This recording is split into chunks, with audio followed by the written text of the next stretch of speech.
Hello? We are going to start, please. Thank you.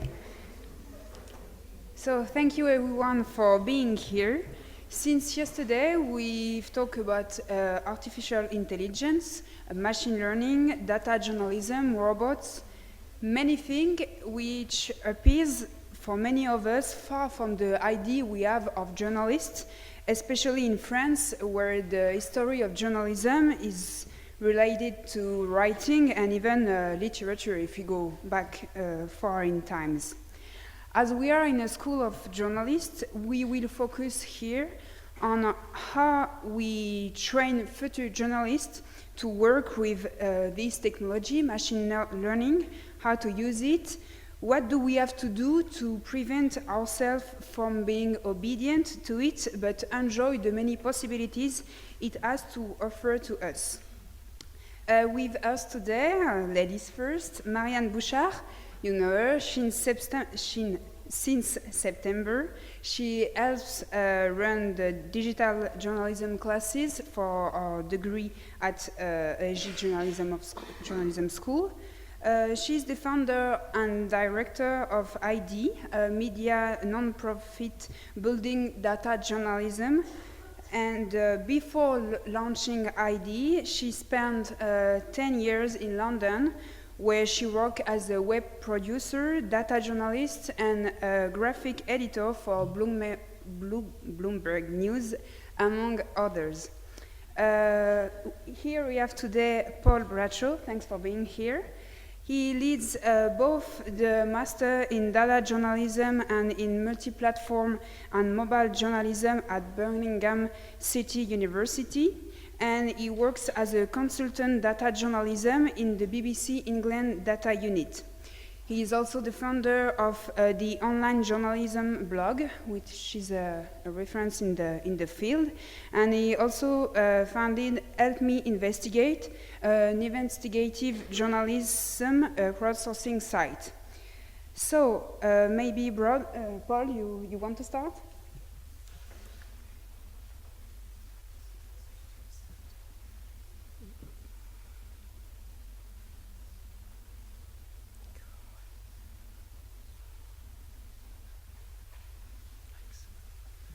Okay, thank you.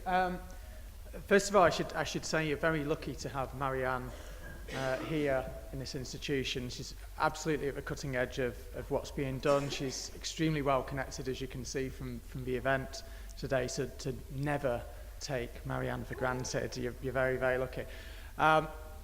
So I'm going to talk quite briefly, hopefully, about some of my experiences of teaching data journalism and AI.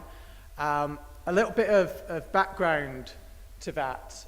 This is one of the hack days actually that we've had at the university, at Birmingham City University, and this is a day when you bring together journalists and developers, and you look at how technology can be used to help journalism.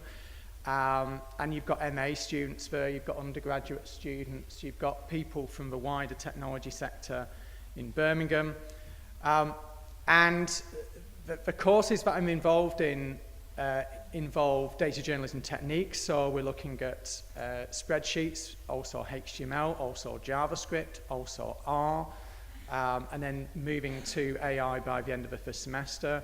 We're looking at the ways that stories can be told in data journalism, so it's not just text, it's how you tell those stories in broadcast, how you tell them on social media, how you tell them with visual storytelling, VR, social media. We're doing investigations as well as shorter, simpler stuff. So we look at dealing with documents, which is an area that I think AI and machine learning has a lot of application. We look at scraping, so we're starting to bring in Python as well. Freedom of information, looking at company accounts, statistics, open source intelligence, network analysis. So it's quite a wide range of skills involved.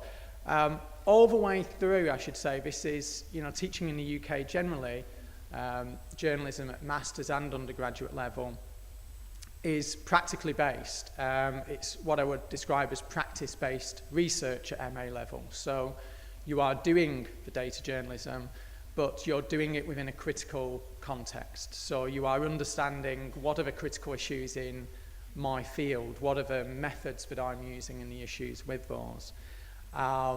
And that will depend on the particular type of story that you're doing. So there might be privacy issues in some cases, there might be legal issues, copyright issues, with scraping, for example, and so on and so forth. So it's very important to me, and I think generally in journalism teaching, that you're not just thinking about it, but you're doing it, because then you understand the issues firsthand. And also that you're not just doing it, that you are understanding why and how you're doing it the way that you are. And also when you go into a newsroom, that you can be critical about the ways that things are done, because they don't have to be like that. So one of the other aspects, aspects that some of my students have found most interesting when they go into the workplace, particularly in data journalism, is when we have newsrooms, news days, where they're practicing as journalists within a news situation.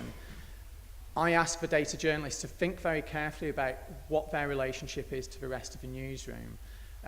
Data journalists often they're not necessarily understood properly by the rest of the newsroom, particularly if you're in a very traditional newsroom. They might get asked, can you make a chart for me? Yeah, that's what you want to avoid. You want to avoid the person who makes the charts. They might get asked to do something that should take 3 months, and someone thinks you can do that in half an hour. And likewise, they might think that something is going to take 3 months, and it's actually only going to take a couple of hours. So we talk a lot about those negotiating situations where you're having to negotiate relationships. And one of my students who became the first data journalist at Sky last year, one of the first things she said to me was, I'm so pleased you talked to us about that, because she was in exactly that situation, trying to kind of help Sky to understand what a data journalist can do, and it's not necessarily what everyone thinks they will do. So I'm going to talk about 3 things in particular in terms of teaching AI, and that's about holding data to account as a form of power, reporting accurately, and how we deal in terms of problem solving and what problems there are. So I'm going to skip through this. I'm going to skip through quite a lot of slides. So first of all, we're talking about data as a form of power. It used to be said that knowledge is power. Actually, data is becoming a form of action. Increasingly, data is acted upon without necessarily any human decision-making at that point. The decision is made in the design of an algorithm, for example. So I might say, if certain numbers reach a certain threshold, then I want this system to do something automatically. And that's a really interesting development in our society. And as journalists who are used to holding power to account in the form of powerful people, we're having to understand that it's not just people that are taking those actions, it's algorithms. So increasingly, I think one of the parts of data journalism, and only one part, is about holding that power to account, holding data to account as a form of power. So algorithmic accountability is a big part of that. ProPublica has been a leader in this field with its machine bias series. I thoroughly recommend you have a read of some of their stories on that. Also stories like this, profiling of people, stopping people flying, stopping people getting loans. And this isn't just in the public sector, it's in the commercial sector as well. And understanding that algorithms are not just abstract actors, but they are essentially a proxy for other people, and they exist within economic frameworks, cultural frameworks, institutional frameworks. The lack of data can have a big impact on this. So, what gets measured gets managed is one of the phrases you'll hear spoken about in terms of how organisations operate. So one of our roles as data journalists is not merely to look at data that already exists, but to actually ask what data is missing, what data should we be compiling and collecting ourselves. In the UK, one organisation, Bureau Local, started to collect information on homeless people who had died. No one was collecting this information. And now the official statistics body has started to release their own figures on deaths of homeless people. Refugees are another classic example of this, not typically measured. Fact-checking is another aspect of this, and there's been a massive growth in fact-checking websites, live fact-checking around political claims around elections. We're just about to have one in the UK. And again, it's important that we are able to draw on data quickly and effectively as journalists, and again, machine learning, AI, is having a role to play in this. Full Fact in the UK has started to use AI and look at automated fact-checking. So that's the first dimension, data as power. The second is how we communicate the results of machine learning-based stories. One thing that journalists are not necessarily used to is communicating uncertainty. We like to deal in concrete things. If a story is vague, then often an editor will try and make it more concrete. But machine learning is not concrete. Machine learning is not 100% accurate. It's very rarely 100% accurate. So we are often creating machines, if you like, that do some of the writing for us. I'm going to skip past that. But here's one example of this. This is a story based on gender and dialogue in Game of Thrones. And it's using a machine learning algorithm to classify dialogue as male or female speech. Now, it does this with a certain level of accuracy. It's not 100% accurate. And you might be able to see at the bottom, likely margin of error, plus or minus 8 points. So what that means is that in season 1, when 24% of dialogue is female, the real figure can be anywhere between 16%, which is 8% less, or 32%, which is 8% more, because this is not a perfect algorithm, and as I said, it rarely is. So as journalists, we need to find ways to communicate that greyness in our stories much better. And there are various visual methods for doing this. This was one that was used around election polls. It's not to do with machine learning, but these techniques can be used with machine learning as well. We should avoid trying to say that this is definitely 24%. And if that margin of error is too big, then we need to be prepared as journalists to say, this is not a story, it's not clear enough. I'm going to skip through some of these. The final point is how we operate. So I've talked about why we would do this. I've talked about how we communicate it. Now, how do we find the stories? I think a really important technique here, and one that I talk to my students about a lot, is computational thinking. Okay, so actually thinking, how can I solve this if I use computational techniques? How can I solve this problem? How can I look for 1 million documents? How can I identify bots, for example? So this is a story where comments submitted to a consultation, a government consultation, were identified as being faked, essentially automatically generated. And that's using computational techniques. But you're never going to have all the skills yourself. So don't put yourself under the pressure to be a computational wizard. The key thing with computational thinking is knowing where to look to find the tools, the techniques. And often that's just Googling, Stack Exchange, let's find some code that I can adapt, and having that ability to break down a problem and find the solutions for each part of that problem.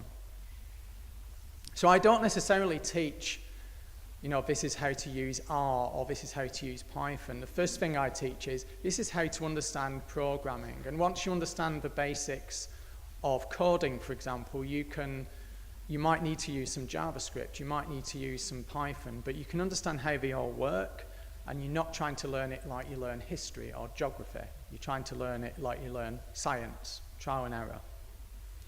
So I'm going to wrap up there. So we've got lots of time for questions, and I'll hand on to Marianne.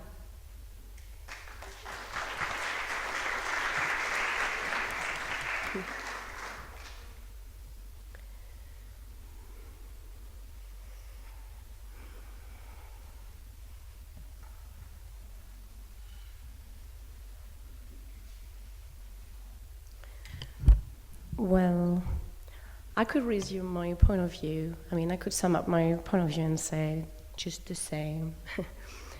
I'll have the same, please. All right.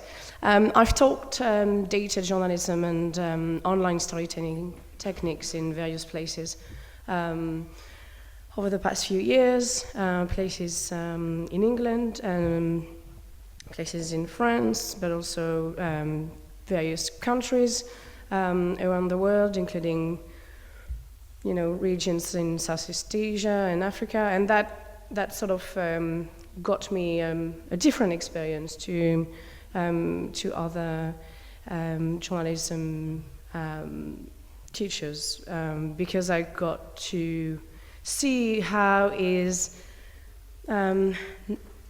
journalism, data journalism, and the teaching of it done in various countries. And so trying to learn from all of those experiences, I've come up with, I'm guessing, alternative ways of teaching skills, media skills. The kind of stuff that I do include all the time in my programs are things like design workshops and quizzes and how to build websites, make things from scratch, also how to reuse someone else's code, which is something that's largely done in the newsroom, so you might as well learn how to do it before you get there. Learn from others. I love to bring up people from the industry to talk about the stuff they do practically on a day-to-day basis. I love for students to fail, then try again. I sometimes push them to do so.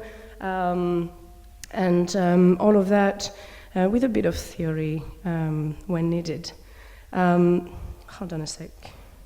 Yeah, I just wanted to show you a kind of example of a project that we did with young folks from Malaysia who were inspired by a project by The Guardian US, the Counted project about people being killed by the police in the US, and so they wanted to do something similar for their country, because the issue of people getting killed by the police is also a massive thing in Malaysia, and they wanted to do something similar, and we basically taught them data journalism, because they had no skills whatsoever, through the doing of this project. So we sort of have the same sort of feeling about teaching new technologies to journalism students, is that it's always better to learn by doing. It ended up in being a news game where you could make your own decisions on how you would react in the kind of situation where one of your friends might get arrested and killed by the police, and at the end of the game you would have a recap showing you a whole article explaining the issue and listing the people who got killed by the police in the past few years. So I wanted to go through a few things that I've learned about teaching data journalism, including machine learning or programming skills before. First of all, learning by doing is more fun and more effective, actually. And teaching by doing is also more fun and more effective. Then for each class, you really need to find the right balance between theory and practice,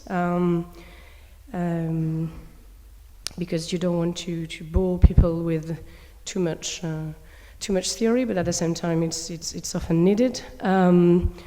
And bringing people who can share their experience always helps and inspires students. I find that the more you get them to interact with people who are already doing that job, the more inspired they get and the more interested they are.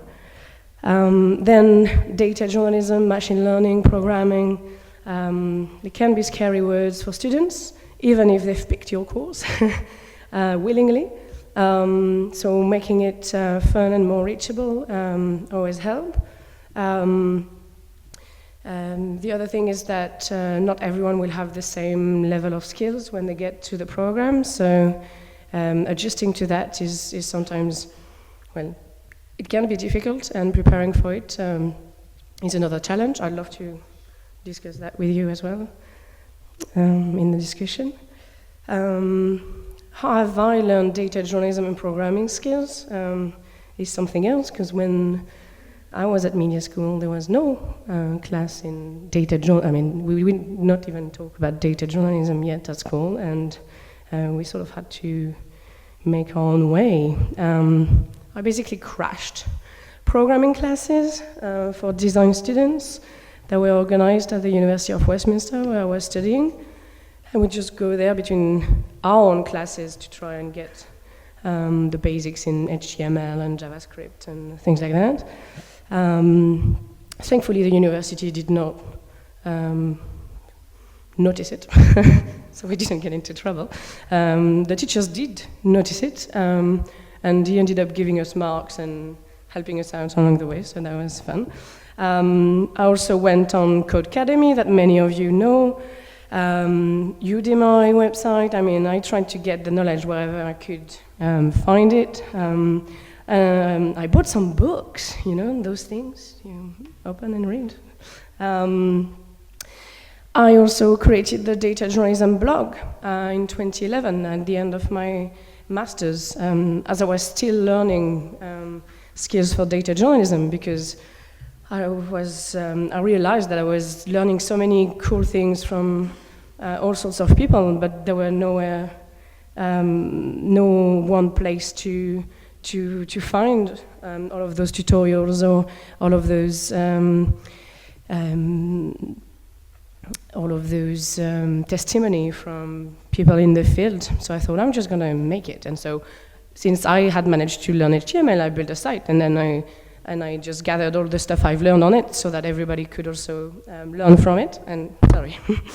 And so that led me to take part in the first edition of the Data Journalism Handbook, which you took part in too, right, at the time. Because there was no classes in programming for journalists at the time, I actually did go knock on the door at The Guardian and asked to meet Simon Rogers, who was data editor over there at the time, and say, hey, teach me what you do. And he was like, okay, bring a camera, and here it went. So, you know, you have to do what you have to do. About machine learning and its place in the journalism curriculum.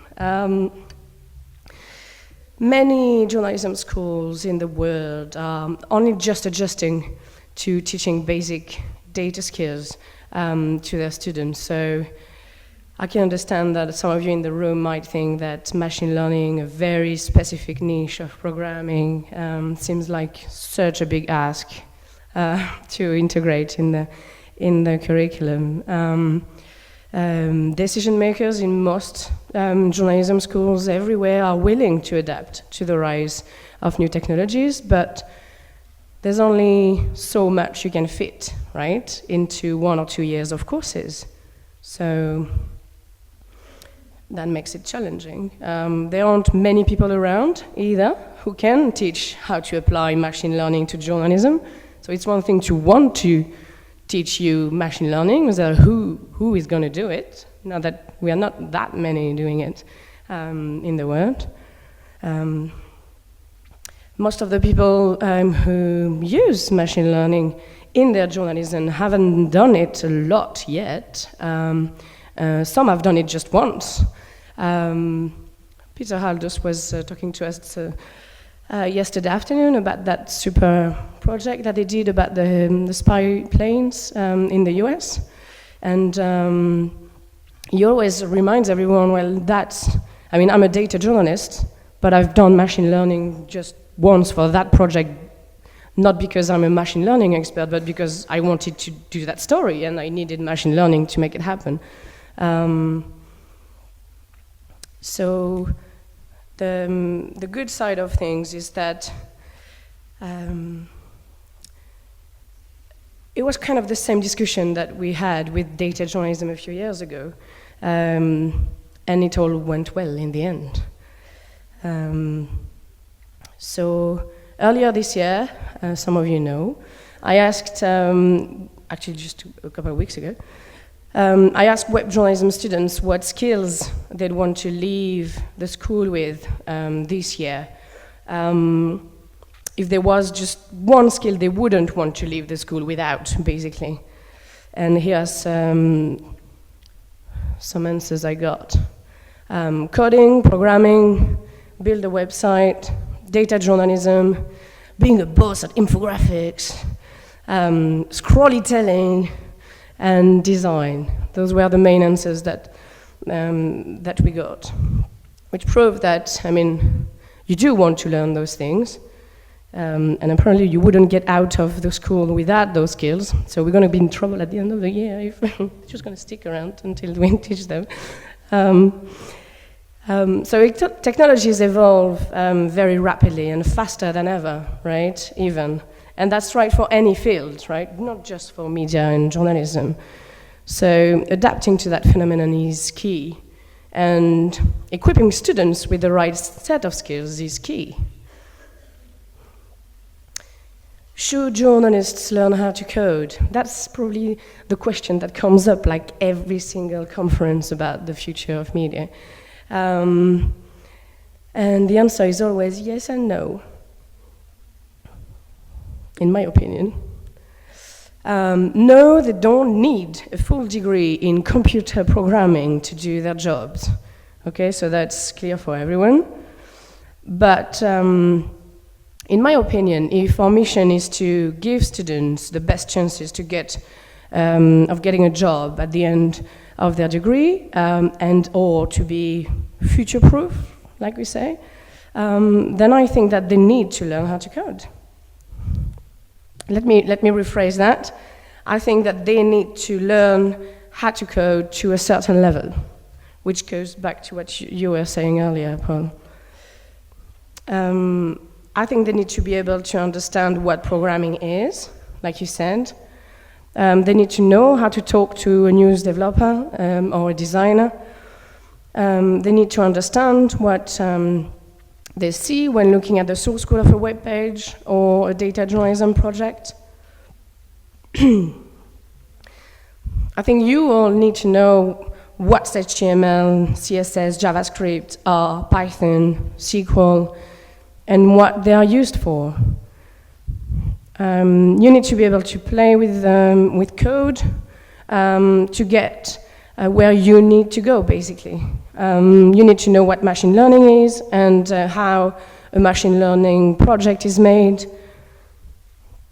I might be a bit controversial here, and I know some people won't agree, but I think that those basics should be taught to all journalism students, regardless of what specialism they want to go to next, because those skills are useful wherever you end up to work, in TV, radio, print, or web journalism.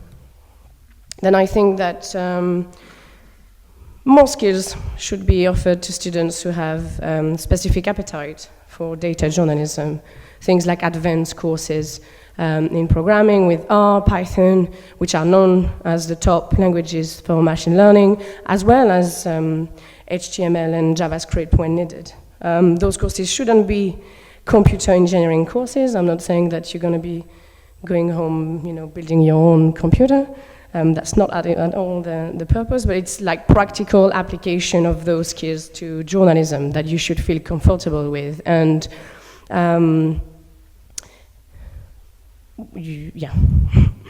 All that to throw out there that the current system used in many journalism schools may need to change. That data journalism should seriously be added to the core of the curriculum as well, or at least offered as part of the core curriculum, and also be offered as a specialism.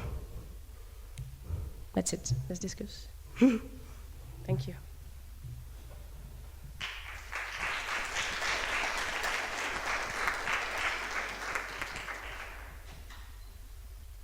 So you told us we need to know many things about like JavaScript and many skills.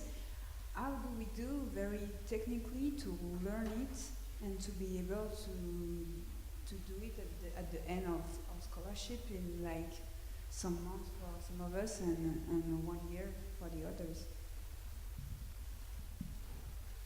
So I think the first thing is knowing what machine learning can do, and when you might need to use that as a journalist. So it's not necessarily something that you're going to need for every project, and as has already been said, Peter Aldous used it once, but he was in a position to know this is a problem that I can solve with machine learning. Again, it's about being in a newsroom situation and being able to say, actually, we could do that. And that might be something you can do yourself, or it might be something that you can allocate some time to learn how to do. So your editor might say, okay, well, we'll support you to spend some time learning this, or it might be that you can find someone who you can work with who can do it for you. But that's probably the most important thing. I agree. And I love something that you said, that I think the most important is to be able to think like a computer, and to understand how all of those programming languages work, so that when you have this kind of situation when, I'd love to do that project, and I don't know, and have this kind of interactives, or I'd love to do like a news game for my project, and I think it would be great if you could know, well, if I want to do that, I know that I'm going to need to use that programming language and those type of skills, and maybe I've managed to try it out at school, and I feel confident trying it out again in the newsroom, basically. But where we are going to start in newsroom, we are going to face like editor-in-chief who are older than us or not digital natives. How do we convince them that it's not just, I think you said it, like it's not just good for a short, but it can be a full part of an article, of a project?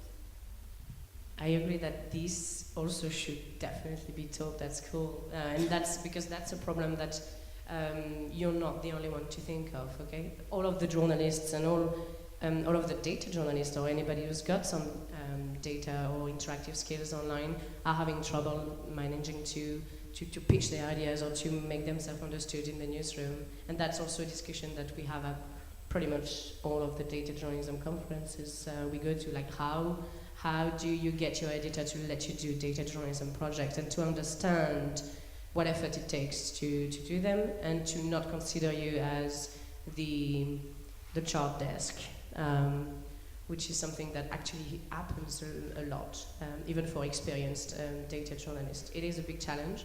I do that quite a bit in the classes that I teach. The infamous pitching part of my classes that you all hate as a purpose, yeah, it's a difficult one. Yeah, I think there's probably two situations that you're going to be in. One is the editor that doesn't know what's possible. The other is the editor that says, we need to do this fancy new thing.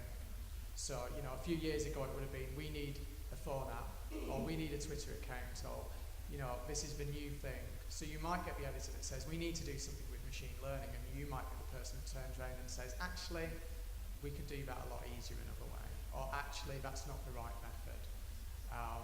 So sometimes that's the case as well. And to be able to be that person who says, actually, we're not going to do machine learning for the sake of doing machine learning. That project you're talking about that you want to do, we could do it doing this or that. Well, you need to understand what are the capabilities of machine learning and what other skills could be used to do other things, right? So that's why we say it's quite important to know what all of those programming languages are. It doesn't mean that we're going to just bombard you with some engineering teaching. It's just you need to be able to identify what technologies is needed for what kind of stuff, and that makes you someone super useful in the newsroom as well, because today some newsrooms who don't have these kind of people, they spend months and months doing a project involving some crazy technology while actually they could have thought about it differently and make it very much faster using something else. In school journalism, we are often told that working on the field is like the best thing if we want to know what we are talking about. And to me, data journalism seems like the opposite of the field. How can we work with both, and how can we understand the one situation with data? You said data was action. I think that's part of the answer. Yeah, I think it's a common misconception of data journalism that it's not in the field. And it is absolutely, good data journalism is absolutely in the field. And often data journalism can help you find the part of the field to go to. So, for example, one of my students was looking at pay in schools, and she found a school in Birmingham where people were being paid a lot more than anywhere else. So she knows that's where I'm going to go in the field. I'm going to go to that school, not just a random school, but I'm going to go to that school and I'm going to know what questions to ask as well. And if you like, the opposite of that would be the vox pop. You know, I'm just going to go on the street and ask some people random questions, and I think that that's journalism. It's the laziest type of journalism you can do. It tells us very little new. Your questions are probably quite poor. So I think data journalism can give us better questions for better people in better places. And it's finding that needle in the haystack, or the outlier, the unusual place or person. And I often say to my students, and when I do training in the industry, spend 5 minutes on the data and 50 minutes going out or on the phone speaking to people, because once you've found that, you don't need to spend any longer on the data. I very much agree that the two are compatible, and even the two are necessary to make a good data journalism project. We are going to start our careers during a media crisis, where there is not so much money everywhere, and data seems less expensive than journalism on the field. Do you think it can replace it, and is it cheaper to do data journalism than to sending someone everywhere in the world? That's a big question. Well, actually, data journalism can be seen as a way to save cash in the newsroom, because as Paul was saying, by doing the work on the data, you spend less, you waste less time going on places you might not find the information. So data journalism can help you identify more precisely where is it you want to go on the field to get exactly what you need. So that could, in a way, save you. On the other hand, the counter-argument is that when a newsroom tries to get set up to be on top of the game, to do interactives and data journalism projects, they will feel like, oh, we need to hire a developer, that's not cheap. We need to hire a designer, that's really not cheap either. We need to create a new workflow in the newsroom, and well, we also need to churn news all day, and that's another difficulty.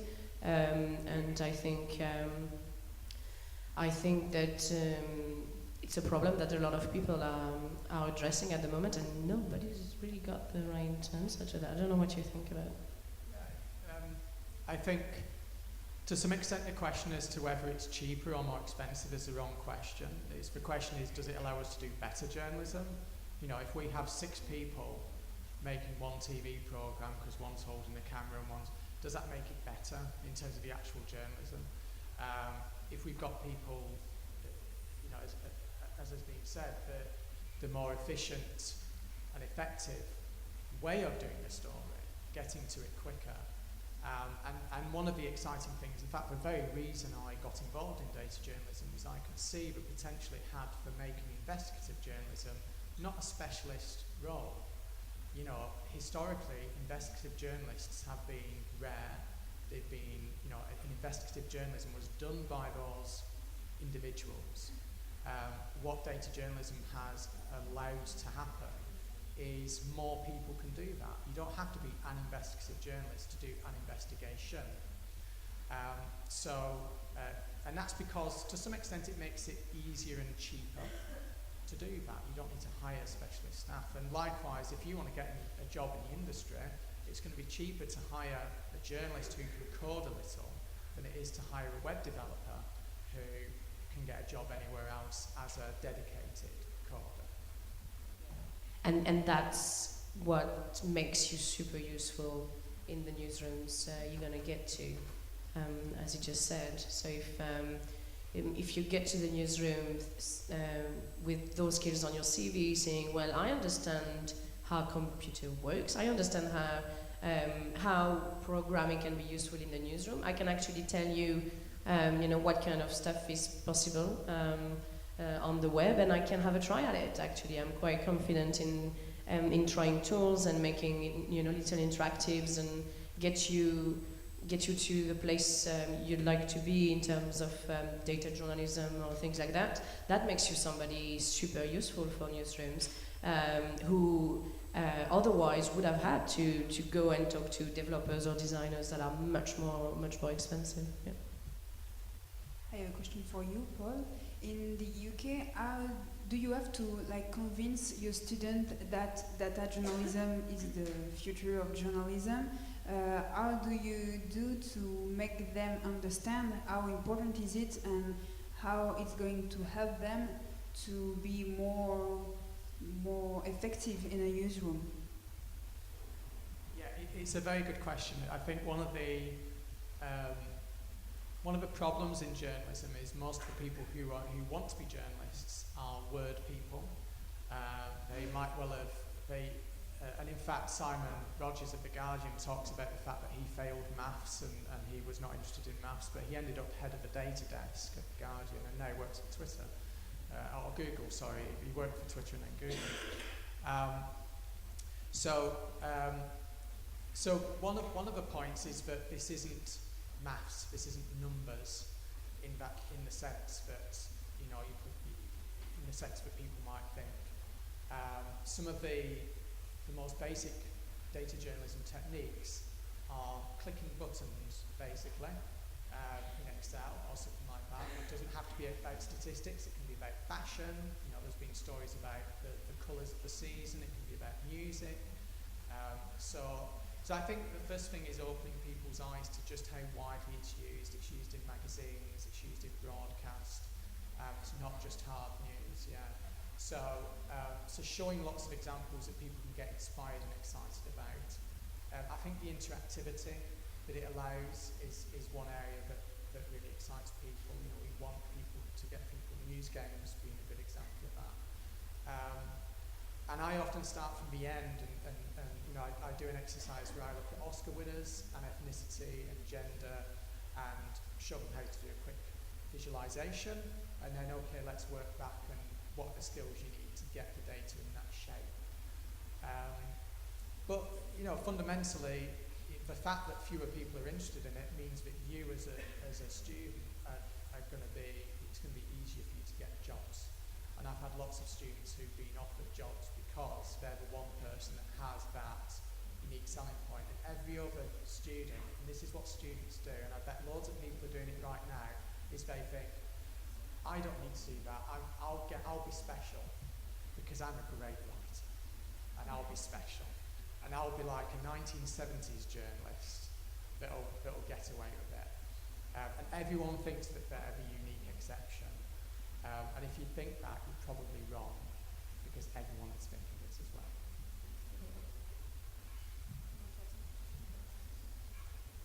On that, especially, I saw on your blog you give advice to write like long format article, and to me, like data journalism is something very short, and I'm interested to know how do you include data in a long format article or pieces of journalism?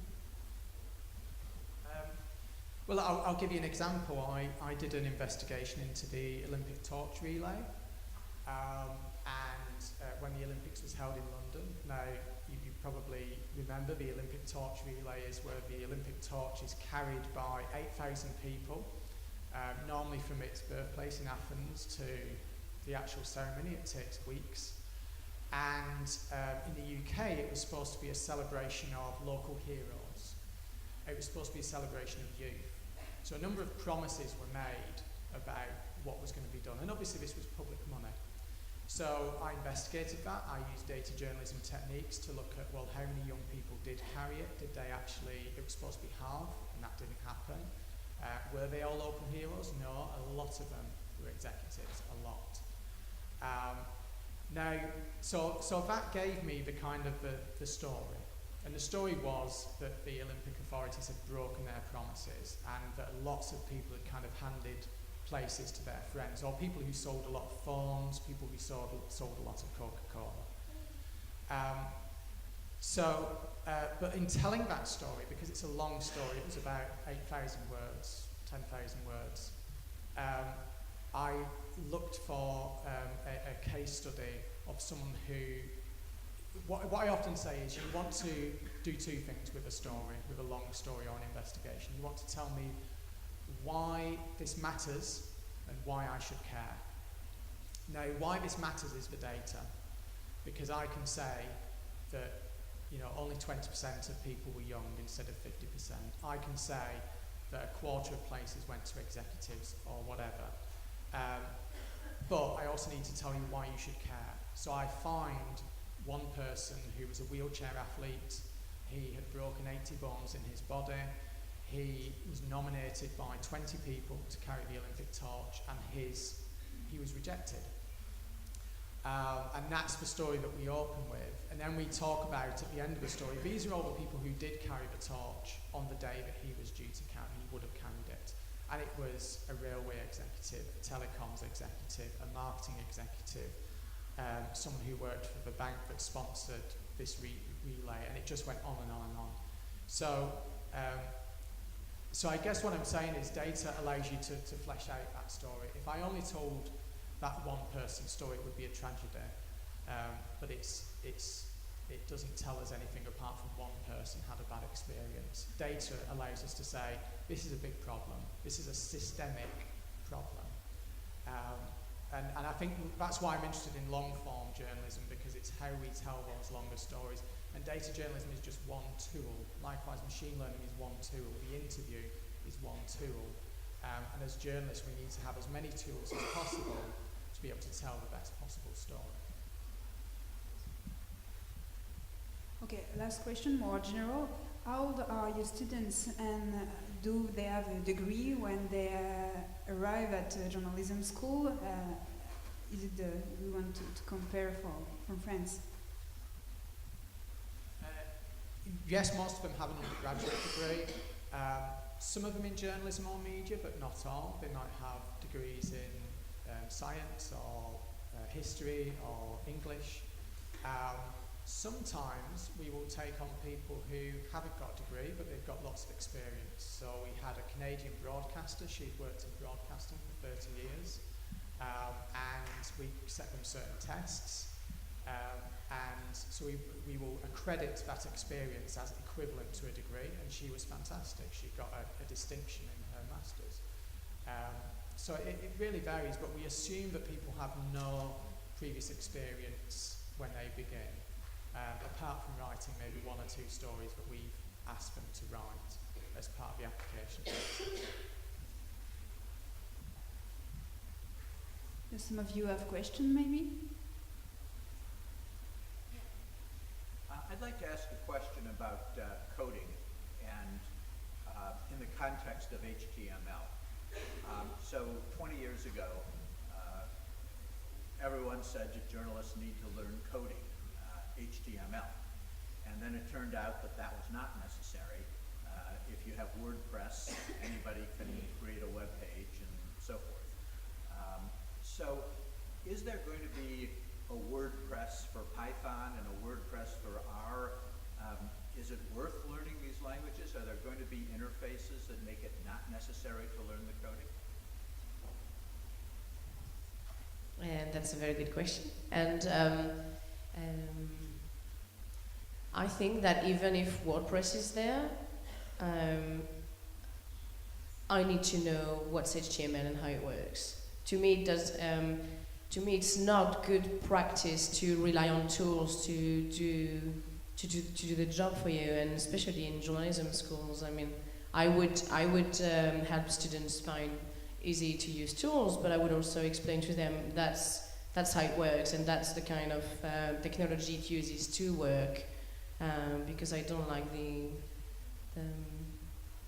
the idea of being dumb and relying on tools, but that's probably. I mean, that's my personal opinion, but I hope that somebody's going to come up with a super easy tool that to make everything you want in the newsroom and make it super easy. And then when it gets wrong, you're like, how is this machine working? And like, I don't know how to fix it. And bad things happen, right? So that's what I think.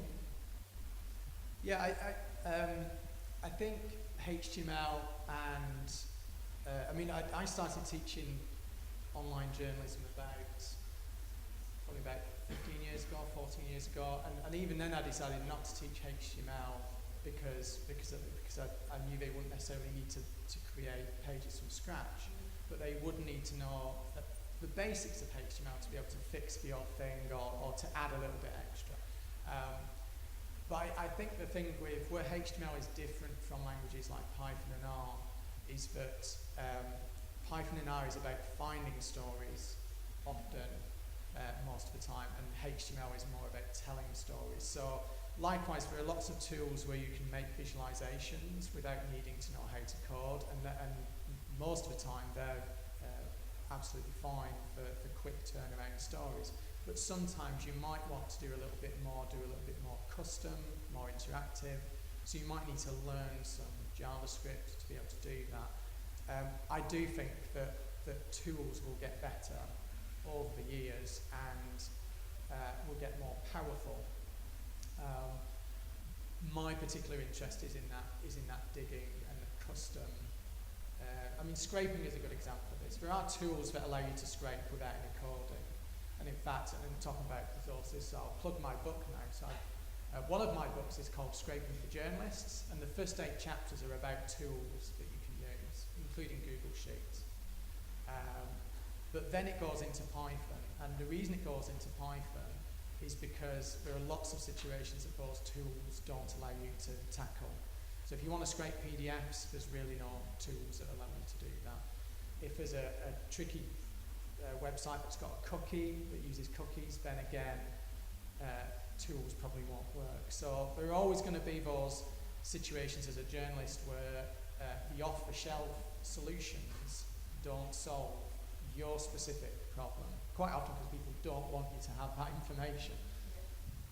And also, we're all English speakers, so that's super easy for us. But when you're working with data in other languages, the tools that are out there are super crap. So we're talking about scraping tools and the example, Tabula that helps you scrape data out of PDFs is very good with the English language and a bit of French and not German because of those weird characters. So as soon as you get out of that frame, you're done, and you don't have those tools to rely on. So I think it's That question that you're bringing, thinking, oh, we already have tools and maybe they're going to get better so that we can do even more. It's like, yeah, well, you already have those tools in England and in the US and in English-speaking countries that work quite all right. And even though you still need to know some stuff because it does, there's a limitation to them.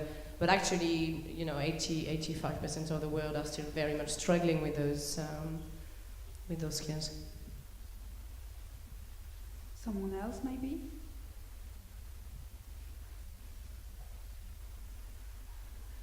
Okay, well, thank you Paul for being here. Thank you, Marianne.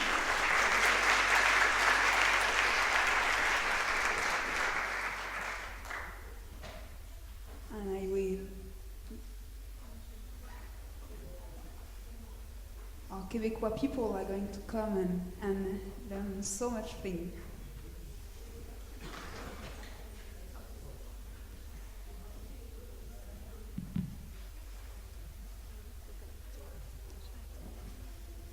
Alors, attends.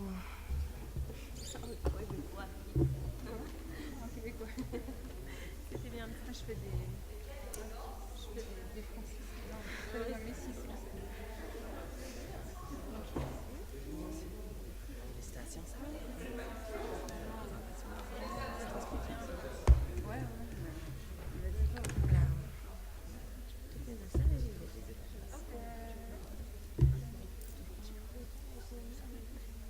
il faut juste débrancher ça, il est ici. Je pensais que j'allais avoir une place pour maintenant.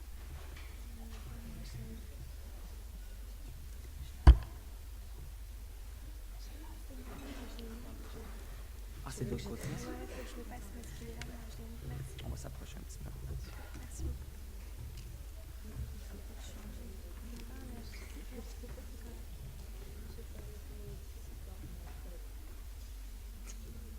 Je vais te le mettre en grand.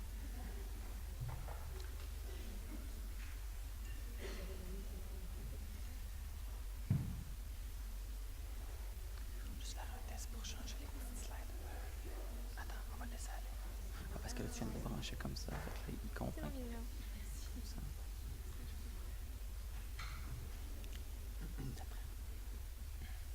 Bonjour à tous, j'espère que vous allez bien.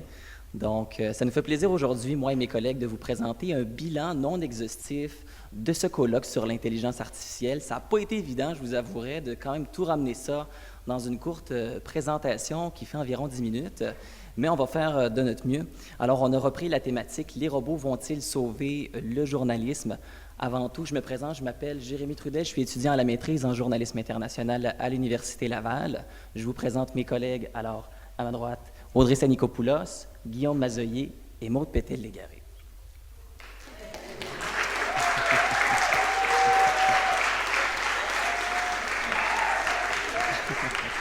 Alors, comme vous l'avez constaté, j'ai quand même un petit accent. Si jamais il y a quoi que ce soit, vous ne comprenez pas sur le vocabulaire, référez-vous à mon collègue Valentin, ça va lui faire plaisir de vous éclairer là-dessus. Sur une note un peu plus sérieuse, le plan de la science, aujourd'hui, nous avons détaché, si vous voulez, 4 catégories distinctes pour bien séquencer la présentation. Alors, je vais débuter avec la pertinence de l'intelligence artificielle à l'ère des médias d'information, l'interprétation, les menaces, ainsi que les outils qui sont utilisés en intelligence artificielle. Alors, d'entrée de jeu, je débute avec la pertinence, avec une phrase qui a été à maintes fois reprise par notre enseignant Thierry Watine et qui a été dite par Richard Coury, ici présent. On ne remettra pas le génie dans la bouteille. Alors, c'est sur ces assises-là que nous allons vous présenter aujourd'hui notre présentation. D'abord, tout au cours des présentations que nous avons assistées, il y a une pluralité de questionnements qui ont émergé quand même quant au questionnement des médias envers l'intelligence artificielle. Il faut se demander, est-ce que l'intelligence artificielle, est-ce que d'abord ça résout un problème? Est-ce que ça renforce le média d'information? Est-ce que d'autre part, c'est rentable financièrement sur le long terme? C'est des questions qu'il faut se poser. Et surtout, est-ce que ça respecte l'éthique journalistique? On en a entendu beaucoup parler dans différentes conférences. La question qui a surtout émergé, c'est est-ce que l'intelligence artificielle, c'est un bon outil pour nous? Alors, est-ce que c'est parce que tout le monde va dans cette direction-là qu'on doit y aller aussi? Alors, c'est important de se dire, est-ce que c'est le bon outil qui correspond à nos besoins? On a également abordé dans la pertinence de l'intelligence artificielle la notion de la désinformation, donc l'émergence dans les médias numériques de la désinformation qui prend de l'ampleur. Alors l'intelligence artificielle, ce que ça permet, c'est entre autres d'évaluer la qualité de l'information, notamment dans la détection des vraies et des fausses nouvelles. Donc, comme la présentation de Julie Gramassia ce matin l'a précisé, notamment dans l'interprétation du style ou par le contexte. Nous avons conclu au cours de ces séances-là que l'important, c'était de respecter l'éthique des journalistes et des programmeurs. Essentiellement, c'est de miser sur la collaboration des équipes, notamment des programmeurs et des journalistes, pour avoir un tout commun, pour arriver à utiliser l'intelligence artificielle à bon escient. Sans plus tarder, je laisse la parole à ma collègue Maude.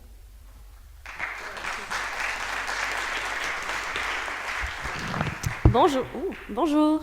Alors, l'interprétation, merci Jérémy pour cette présentation.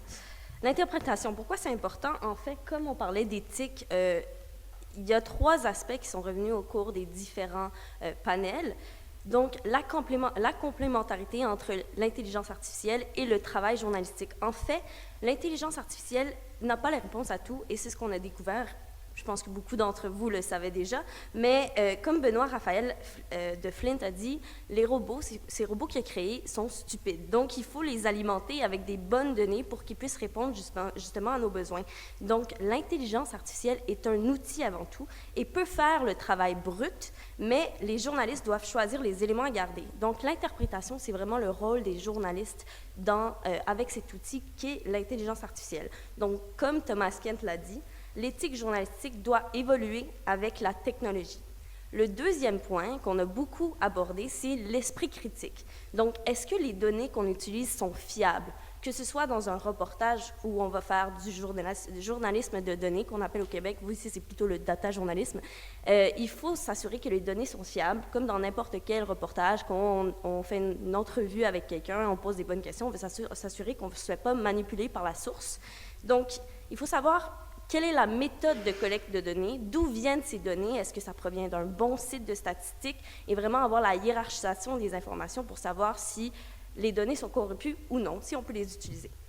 Et aussi, il faut toujours commencer par une question. On ne va pas chercher n'importe quelle donnée pour trouver des données, il faut poser une question avant tout qui est d'intérêt public pour vraiment trouver des réponses grâce à des données et donner un sens aux résultats. Donc ça, c'est beaucoup Mariam Ahmed, qui n'est pas là aujourd'hui, mais de la BBC, qui donnait dans son atelier des éléments pour vraiment s'assurer d'aller chercher des bonnes données.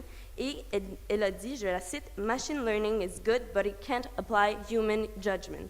Donc c'est pourquoi l'humain, le journaliste, est extrêmement important dans l'intelligence artificielle qu'on utilise comme un outil. Le troisième aspect, c'est la responsabilité. Donc, la responsabilité juridique. Si jamais il y a diffamation, qui est responsable? Est-ce que c'est le journaliste? Est-ce que c'est l'algorithme? Est-ce que c'est le média? Il faut vraiment se poser des questions avant d'utiliser cet outil.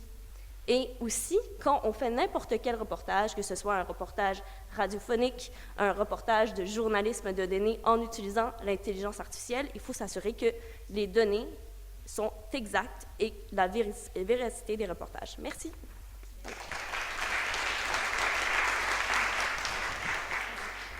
Alors bonjour, moi je vais vous parler aujourd'hui des menaces. Les menaces, alors normalement ça devrait faire tin, mais il n'y avait pas de musique aujourd'hui, donc voilà. Les menaces, alors on a une menace tout d'abord économique. Elle nous vient, c'est une menace économique pour de l'IA qu'on utilise déjà aujourd'hui dans les résultats sportifs, dans les résultats économiques aussi. Cette IA est la propriété d'entreprises privées qui ont des partenariats avec des salles de rédaction.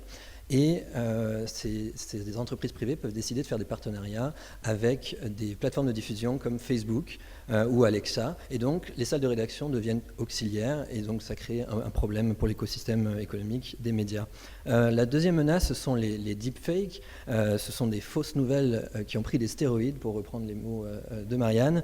Les deepfakes, ou hypertrucage en français, sont des fausses vidéos ultra réalistes qui ont pour but en fait de faire croire qu'un événement ou un discours a eu lieu alors qu'il n'a effectivement pas eu lieu. On l'a vu avec les exemples d'Obama et de Jordan Peele, on a vu avec les exemples aussi de Mark Zuckerberg tout à l'heure. Alors, ce sont des vidéos qui sont utilisées dans le but de propager de la fausse information, de faire de la propagande. Et c'est une menace qui est très prise au sérieux, puisqu'on l'a vu avec l'exemple de l'Argentine, où des candidats ont fait une vidéo commune pour mettre en garde leurs électeurs et de leur dire de faire attention à ce genre de contenu. Une autre menace, ce sont les chatbots. Ce sont des robots conversationnels qui peuvent écrire des commentaires sur Instagram, sur des réseaux sociaux, mais aussi sous les articles, et qui ont le plus souvent un agenda politique, qui veulent créer un bruit et qui veulent perturber en fait la réalité de l'opinion publique. Une autre menace, c'est l'origine des données. Surtout, il faut y faire attention. C'est que ces données-là peuvent avoir été biaisées par des gens, notamment travaillant dans la communication, dans le but de faire produire aux journalistes des contenus qui s'apparentent plus à des communiqués glorifiés qu'à des articles neutres.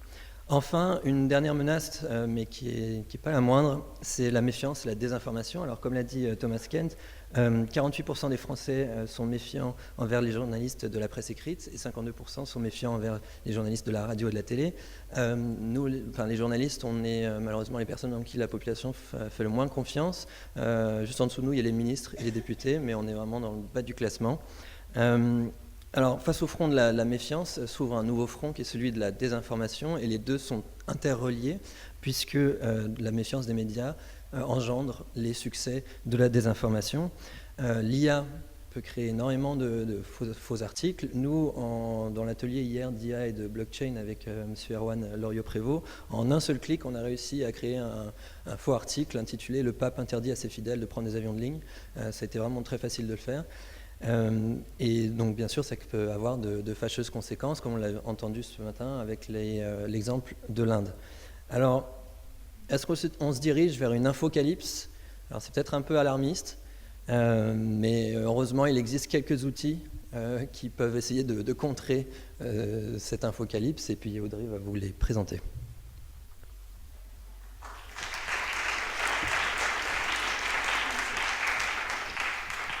Là, il y a le PowerPoint qui n'est plus là. Je ne sais pas si c'est comme mise en veille. Je te fais ça. Ouais.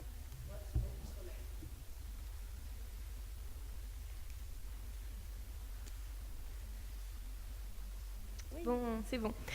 Donc voilà, on a décidé de terminer sur une note un peu plus positive parce qu'on parle beaucoup des menaces et des problèmes qui arrivent avec l'intelligence artificielle. Mais l'intelligence artificielle permet aussi de fournir des outils pour lutter contre le phénomène principal des fake news dont on a beaucoup parlé pendant ce colloque. Donc Marianne, lors de sa conférence hier, a mentionné beaucoup d'outils, notamment le travail de l'AI Foundation à ce sujet. On a aussi le First Draft, donc, qui est un projet qui avait été créé en 2015 par le Google News Lab, qui est assez intéressant parce qu'il a été créé en collaboration avec notamment Facebook, alors qu'on sait qu'en ce moment, Facebook n'est pas le premier à vouloir lutter contre les fake news et à mettre en place des outils. Nous avons eu aussi un atelier et notamment une conférence ce matin d'un des membres du Media Lab de l'AFP qui a mentionné deux outils, donc le plugin InVid sur lequel il avait travaillé précédemment et qui vous permet en fait d'avoir dans un seul plugin plusieurs outils pour vérifier l'information, donc notamment sur Twitter, YouTube, la vérification d'images et de vidéos. Et donc aussi le nouvel outil qui sera proposé en 2020, WeVerify. Aussi, les fact-checkers utilisent beaucoup des sites comme Snopes ou celui qui avait été proposé il y a quelques années par Amnesty International, donc de Data Viewer, qui permet d'aller vérifier les vidéos sur YouTube. Et bien évidemment, on ne peut pas terminer les outils sans parler de l'enseignement aux journalistes, de la façon dont ils peuvent travailler avec l'intelligence artificielle de la meilleure des manières possibles. Donc voilà ce qui termine un peu notre petit bilan. Merci de nous avoir écoutés. Et puis sans plus tarder, on va laisser la parole à Monsieur Watine qui doit prononcer le mot de la fin, je crois, du colloque. Oui. Je ne sais pas l'information qui a été donnée, mais voilà.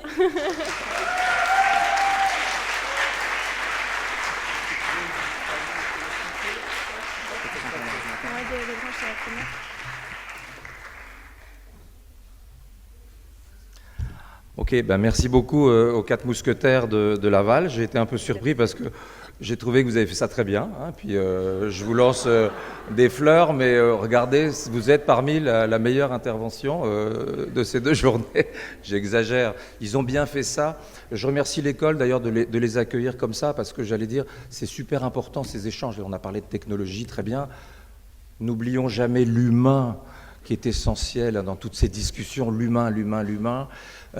Vous savez, il y avait un ancien directeur de l'école pour lequel j'avais un infini respect, Patrick Pépin, quand j'étais ici, je travaillais ici, et il avait une formule que je trouvais géniale. Il disait, vous savez, la technologie, il faut s'en débarrasser pour s'occuper de l'essentiel. Et quand il disait s'en débarrasser, ça voulait dire la maîtriser, la connaître, l'apprivoiser, mais la technologie n'est jamais une fin en soi. Et je crois que dans notre métier, je ne sais pas si le métier de journaliste data, je ne suis pas sûr que ça existe. Journaliste international, je ne suis pas sûr que ça existe. Je pense qu'on est d'abord journaliste. Et ensuite, ce sont des outils. Et prenons garde que les outils qui sont exceptionnels, que ce soit l'intelligence artificielle, le data, ça ne reste que des outils. Et faisons en sorte que ces technologies ne deviennent pas un but, mais simplement un moyen. Première chose. Deuxième chose, dans le groupe ici, vous n'êtes certainement pas tous des fans absolus de la technologie. Je vous rassure, ce n'est pas grave. On peut encore faire de l'excellent journalisme sans intelligence artificielle, sans data. Après ça, il y a parmi vous des gens qui vont s'y intéresser. Je crois qu'il faut quand même essayer de comprendre ce qui se passe. On est en 2019. Mais n'ayez pas de sentiment de culpabilité en vous disant moi, je ne suis peut-être pas quelqu'un d'hyper techno. Je vous rassure, dans ce métier, il y a encore plein de trucs à faire sans la technologie. Il faut la connaître, mais que ça ne devienne pas une obsession. Merci à l'école d'avoir accueilli ces journées. Quand j'avais proposé l'idée de ce colloque il y a 1 an à Pierre, il avait dit oui tout de suite. J'étais ravi parce que je me disais, je pense que l'école de journalisme de Lille, qui est une des grandes écoles de la profession, méritait d'avoir ces débats. J'espère que vous en avez tiré quelque chose. J'espère que parmi vous, il y en a qui vont être peut-être inspirés, qui vont peut-être décider de s'intéresser à ces technologies. Moi, j'ai commencé, je n'étais pas du tout techno. L'intelligence artificielle, au départ, je l'ai prise comme presque un jeu. Et puis maintenant, je me rends compte que c'est important de s'y intéresser. Mais, encore une fois, gardons les pieds dans l'essentiel.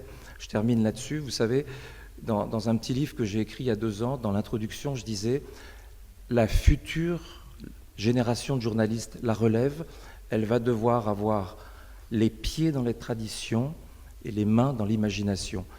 Les pieds dans la tradition, ça veut dire gardons nos valeurs, notre mission.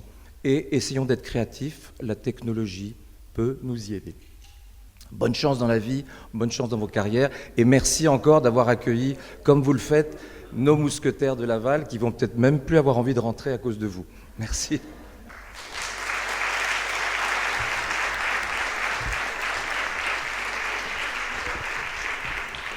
Et merci à l'Université de Laval qui va peut-être accueillir cet hiver quelques étudiants de première année. On est en train d'en discuter. Alors donc Pierre Savary, qui n'est pas là comme vous pouvez le constater, m'a chargé de vous remercier tous pour la richesse des échanges qui ont lieu pendant 2 jours, c'est-à-dire à la fois les gens, les experts et les journalistes qui se sont succédés ici et qui nous ont beaucoup éclairés sur ces sujets, et puis aussi vous, les étudiants, qui étaient présents, pas seulement parce que vous deviez émarger à l'entrée, mais aussi parce que ça vous intéresse, bien sûr. Puis pour la pertinence de vos questions aussi, parce que moi, j'ai quand même le sentiment que dans les exposés, à la suite des exposés, vous aviez bien repéré les enjeux et les questions qui se posaient, notamment dans le domaine de l'éthique, sur toutes ces pratiques.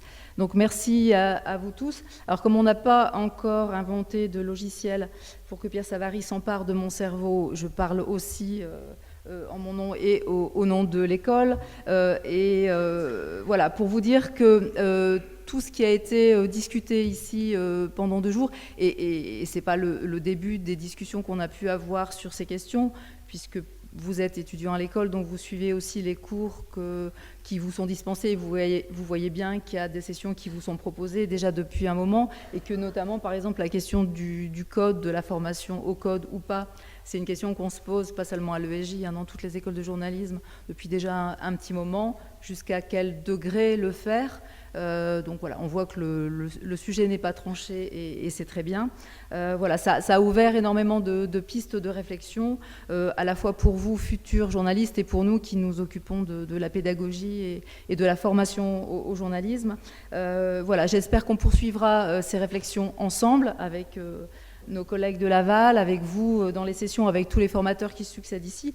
Et je me disais que peut-être, pour poursuivre justement ces discussions, il faudrait peut-être qu'on organise un deuxième colloque sur le même thème, en l'anglant peut-être différemment, mais l'année prochaine. Voilà, donc on réfléchit à tout ça d'ici l'année prochaine.